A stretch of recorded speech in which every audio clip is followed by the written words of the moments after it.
Another virus hitting many parts of Texas we are familiar with is the flu. We are in the height of the season, but doctors are warning that a flu test may not always provide accurate results. Most patients who describe symptoms get a rapid flu test. That will give you a result in about 15 minutes. However, doctors say false positives on these tests are becoming more common, which can pose a serious threat to vulnerable patients.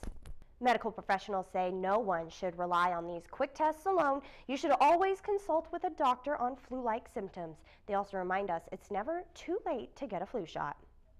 Oftentimes it's a nurse giving us the flu shot, and a new survey says nurses are the most trusted people, according to an annual Gallup survey.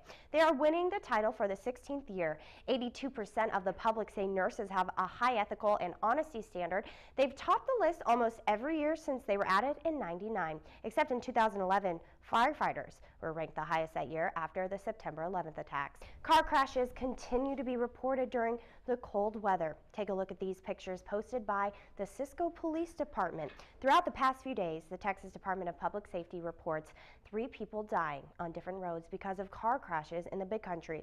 On Wednesday, TxDOT started pre-treating major roads, preparing for more possible winter weather. Roy Moore isn't backing down just yet. The former Republican Senate candidate is filing a lawsuit in an effort to keep Alabama from certifying Democrat Doug Jones as the winner of this month's special election. The suit was filed Wednesday, about 14 hours before a state canvassing board meeting that would officially declare Jones' victory. The race was closely watched, with Jones winning by about 20,000 votes. Moore's attorney is calling for a fraud investigation and a new vote, writing in the complaint section that he believes there were irregularities during the election. Alabama Secretary of State John Merrill says he has not found evidence of voter fraud. Abilene kids will soon have more aquatics parks to play in, but the big question is, how much will all of that cost? On Thursday, Abilene City Council moved forward with spending funds on splash pads. 2 new structures will be built at Sears and Redbud Parks. With 3 splash pads and an aquatic center in town already, some aren't on board. However, for the taxpayers who said yes, the project is sticking to the original numbers you voted for.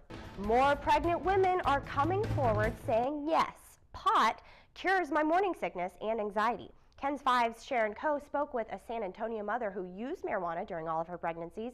She's now calling for the shaming to end. All right, thanks Sharon for that report. Coming up, shortly after Papa John's CEO stepped down, Little John is now taking interest in the throne. Hear why next.